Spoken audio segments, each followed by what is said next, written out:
TLC has some weird and interesting shows, but one of my favorites is My Strange Addictions.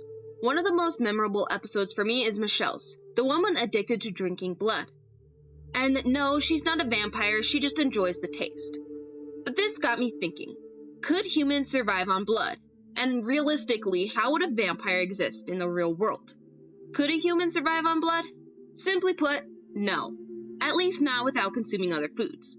Blood contains iron, vitamin B12, folate, plasma, red blood cells, and platelets. The only thing we really need to worry about is the iron. Blood has way too much iron for our body. The doctor from TLC explains it best. For you is the consumption of blood can lead to a condition called hemochromatosis, which is iron overload syndrome. So iron overload is a serious condition which can damage your heart, damage your liver, lead to diabetes down the line. Aside from hemochromatosis, you could also attract other things like STDs, since these are passed through bodily fluids like blood. There's also not enough fiber, fat, sugar, or vitamin C in blood, which means you would probably also have scurvy, which can be deadly if not treated. So if you don't die from hemochromatosis or scurvy, you would be living a malnourished life, barely able to move from the lack of energy, with a high likelihood of STDs. Great! Sounds lovely. And before someone types something in the comments, I'm not making fun of Michelle's lifestyle. Is it healthy? No, but I'm not her doctor. That guy is. And that guy said basically the same thing. Now let's move on to our realistic vampires. Hypothetically, a vampire would just be a human that evolved to be hematophagy, or drinks blood in non-nerd terms. There are actually a lot of blood-drinking animals: mosquitoes, fleas, bedbugs, assassin bugs, some flies, ticks, leeches, and a whole bunch of other ones. But the main one I want to focus on is the vampire bat, because many myths depict vampires as being able to turn into vampire bats and are also called vampire bats. Obviously, I'm going to use the vampire bat for vampire. So let's talk about vampire bats. These bats are quick and small. They will drink half their body weight in one night. This already is a big red flag. Let's apply this to a real vampire. Edward Cullen weighs 300 plus tons. Actually, okay, maybe we'll just base it off of his actor instead. Robert Pattinson weighs 165 pounds as of now, around the average male weight. So if we divide that in half and round up, we get 83 pounds. 83 pounds is equal to 314 liters, or 10,617 ounces. Which brings me to another problem. Vampire bats are almost constantly urinating, and that would be no different for our vampires. It's recommended that people drink about 3 to 4 liters of water a day. The average person goes to the restroom 6 to 8 times a day. Multiply that by our 314 liters a day, and suddenly I don't want to date a vampire anymore. Realistically, a vampire would have to wear a diaper, but at least they're not hanging upside down like their baddie brethren. Ugh, enough about that. Let's continue talking about our sky puppies. They pierce their prey with needle-like fangs, and don't worry, most of the time the prey doesn't even feel what's happening because their fangs are so small. Thanks to anticoagulants in their saliva, the blood doesn't clot up, meaning they can just drink till dawn. These bats also have gut bacteria that produce those missing nutrients in the blood. They also have fast kidneys to process all the liquid, since blood is mostly water. How would the human body change in order to drink blood? Humans already have microbes in our stomach. We just have omnivore bacteria, not blood-drinking bacteria. Have humans evolved to have that kind of bacteria and problem solved. Then give humans a slow metabolism to help survive on the little energy that blood gives you. Inflate the kidneys to aid digestion, and find a way to get rid of the extra iron to avoid getting sick. Bats do this with iron-binding proteins. And for the final touch, a bit of anticoagulants in the saliva. Just don't get a cut in your mouth while eating a Dorito, or you might have the lamest vampire death in history. Of course, this would have to be done through generations of evolution, but it is possible that humans could evolve into a vampire-like state, at least when it comes to diet. Survivability is a whole nother story. We always think of vampires as strong, fast creatures with monstrous senses, but they'd have a hard time surviving in the real world. And I'm not talking about the angry hordes of villagers with pitchforks, although that is part of it. Humans are a really bad food source. With vampire bats, the bats don't actually kill their prey, and most of the time they go completely undetected. But humans? We're on top of the food chain. A vampire would have to kill one human a day, and it would be impossible for them to go undetected for long. And when you're the only monster living in your isolated castle, the people are going to be suspicious. The real threat is our intelligence. We're not cattle that the vampires can just kill. We're humans. In today's society, humans are everywhere, but there's still the threat of starvation always there. A vampire bat can die in 3 days without blood. Humans can go weeks, sometimes months, without food, but vampire bats, only 3 days. Luckily, the vampire bats will actually share blood with each other for favors. Basically, a bat IOU for saving your life. So if vampires wanted to hunt humans, they could not live alone. They would have to work in groups. This also means when you have to kill one person a day, you're not going to have the luxury of testing each person for diseases. Vampires are just going to be walking disease magnets. But what can you do to protect yourself from a vampire? Weaknesses. Garlic is one of those random things in history that doesn't make any sense for being a vampire's weakness. Many think garlic is used as a vampire's weakness because it's pure and alive, which wards off the dead. But why garlic specifically? Why not other plants? This is just a guess, but garlic is packed with sulfur compounds. This causes many reactions in a vampire's body, such as making vampires more photosensitive, where the skin becomes hypersensitive to light. Sulfur compounds, like allicin, simulate UV-like effects, similar to the sun to vampires. Sulfur can also cause oxidative damage. Mainline news today states oxidative damage occurs when there is an imbalance between free radicals and antioxidants in the body.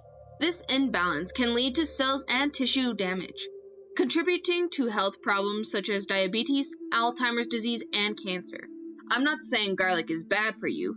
Garlic actually gives us antioxidants, which counteracts oxidative damage. But too much antioxidants could cause damage, and blood has a lot of antioxidants in it. Usually not enough to cause damage, but given that our vampire needs 314 liters a day, their antioxidant balance is probably way off. So much so that even a sliver of garlic can scare the bat out of vampires, because it could cause antioxidant damage. This being said, hanging a garlic clove in front of your door probably won't stop a vampire, but adding it to their food could. It would take weeks or maybe even months of poisoning, and there's a good chance the vampire would taste the garlic. And it's very unlikely given that they probably wouldn't eat anything other than blood. So garlic could be deadly, but it's way too unrealistic to actually do anything. Now we talked about garlic having similar effects to UV light in the sun, but why are vampires unable to go into the sun? First of all, why is avoiding the sun strange? Well, the sun would be the only source of vitamin D for vampires, since blood lacks vitamin D. Vitamin D deficiency can compromise bone health, immune system function, muscle function, and general energy levels and mood. This could explain why steaks are so effective against vampires, because their ribs and bones are so fragile that even a sharp stick can pierce right through. Basically, without the sun and the proper vitamins, vampire muscles would essentially rot inside of them. They would be slowly poisoning themselves by not standing in the sun. And mentally, vampires would go crazy. Vitamin D deficiency is linked to depression, brain fog, and neurological issues. Their bodies would be constantly searching for the vitamins they need, which would explain their bloodthirsty cravings.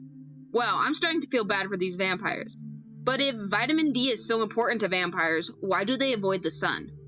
The sun can kill skin cells even in humans. When UV light touches a vampire, it does more than burn. It awakens ancient cellular machinery meant for the living. Unable to obtain vitamin D and calcium, the vampire's own body destroys itself from the inside out, collapsing like a dying star. For a vampire that's hundreds of years old, stepping into the sunlight would cause calcium poisoning by the sudden dose in vitamin D. Their bodies are simply not used to all the vitamin D that they were lacking previously. Also, the sudden boost in vitamin D could cause autoimmune collapse, as the sudden wave could activate their immune system, triggering the vampire's body to attack itself. This would be amplified, given the half-dead, rotting state of the vampire's body. The body would react to the dead parts and either try to repair them or throw them away, essentially killing the vampire. Vampires would literally begin to decompose right in front of us. Well, maybe not right in front of us. It might take a while, but the effects would be irreversible. So yeah, vampires and the sun don't mix. What if somebody was turned into a vampire after a healthy lifestyle in the sun where their body is used to the vitamin D? Or perhaps a baby vampire that was constantly exposed to sunlight? The answer is most likely the sun's effect would be minimal. Maybe an increased chance of skin cancer, but they'd probably face no immediately deadly consequences. So young vampires and turned vampires are generally safe from the sun. Now let's talk about silver, another oddity like garlic, that doesn't seem to have a real connection or reason to kill vampires. Silver can also cause oxidative damage, but more importantly, it can kill bacteria. Remember when we talked about gut bacteria that produces other nutrients that blood doesn't have? Well, silver can actually kill those bacteria, and the vampire could no longer have these other nutrients it needs. Although this is very similar to the garlic situation, where you'd have to sneak it into the vampire's food. I guess you could also shoot them with a silver bullet, but at that point, it's not about the silver. It's the fact that you're using a flippin' bullet. So silver itself could kill a vampire if it found its way into the vampire's digestive tract. But as far as weapons go, it wouldn't matter if it was silver, iron, or diamond. Now, one of the weirdest vampire weaknesses is flowing water. This is completely underutilized in horror movies. Literally, scuba gear is all you need to survive a vampire army, but I digress. Flowing water is actually an effective way to deal with vampires. They are helpless against the strong currents, since blood gives them little to no energy. The rushing water would escalate their decomposing bodies, and the bacteria in the water would ravage their bodies. We haven't talked about this much, but a blood-based diet would be terrible for your immune system. You'd have basically no protection against foreign illnesses and diseases. No wonder vampires are always high on the social ladder. Any other environment would constantly expose them to illnesses and kill them. That covers basically all vampire weaknesses. Of course there's fire, but who wouldn't that kill? Now that we have gone over weaknesses, what about the vampire's supernatural abilities? Could those actually be applied to the real world? Well, a few of them actually. Hypnotizing prey is a vampire staple, but is it realistic? Actually, this one is the most feasible of them all. We already talked about anticoagulant saliva to stop blood clots, so adding a bit of neurotoxin isn't that hard. After all, vampires already have snake-like fangs, so injecting the neurotoxin wouldn't be too difficult. There's also another way to hypnotize prey, but this one is a little less likely. Some animals, like the anglerfish, dangle a light to lure in prey. Vampires could do a similar thing, but with their eyes. Although, humans aren't as dumb as fish. But maybe some form of rapid micro-movement or shimmering pattern could pique a person's interest long enough for a vampire to get close and bite. It's actually a very cool and feasible power, but it's all downhill from here. Flying. Some vampires levitate, but flying with one's mind is impossible. A vampire would have to have wings, but bat wings would be too big. Flight depends on the balance between an object's weight and the amount of lift the wings can generate. In real animals, the bigger and heavier the creature is, the larger and broader the wings must be. Bats, birds, and insects all have relatively huge wings compared to their body size. For a vampire weighing about 154 pounds or 70 kilograms, they would need wings as large as those found on the biggest flying creature in Earth's history. For comparison, the albatross, one of the largest flying known birds, weighed about the same as a human and had a wingspan around 23 feet or 7 meters long. So we can estimate that a vampire would need a wingspan of at least 23 to 25 feet, 7 to 8 meters across. That means each individual wing would be about 11 to 13 feet, 3.5 to 4 meters long. Their wings would have to be built like those of bats, thin membranes stretching over long extended fingers. However, even with wings that large, flight would not be easy. The vampire's body would need to be adapted for the air. Their bones would have to be hollow and lightweight, like a bird's, and they would require extremely powerful chest muscles to drive their massive wings. In the end, it's physically possible, but only if a vampire looked very different from what we usually imagine. Their wings would have to be huge, their muscles incredibly strong, and their overall body built for power rather than beauty, which is not what the vampires want, since they don't have the nutrients to support such muscles. and this would also stunt their greatest advantage, stealth. Vampires' only real means of hunting is luring in victims, since it consumes less energy than chasing prey. But there is no hiding 11-foot-long hand wings from people, so it's unlikely vampires would even have wings. Otherwise, they wouldn't be able to catch humans. But there is something they could do: membrane wings. These would act as a squirrel suit, letting the vampires glide. Not exactly a perfect one-to-one to flying, but it is much more probable. The only thing you would need to hide membrane wings would be a cloak, which vampires often wear anyways. Membrane wings are far more plausible than bat wings. Transformation. So let me make this clear. A vampire could never transform into a bat or any other animal for that matter. The best possibility here is that the vampire could have pet bats that swarm over their body. So maybe if it's really dark out and you squint really hard, maybe you could mistake it for the vampire transforming into a bat? Yeah, I don't have a lot for this one. Lastly, immortality. No, I didn't find the answer to immortality. But vampires could have some type of regenerative property. Think of it like a starfish. Stem cells in the body could develop into anything. Skin, muscle, bone.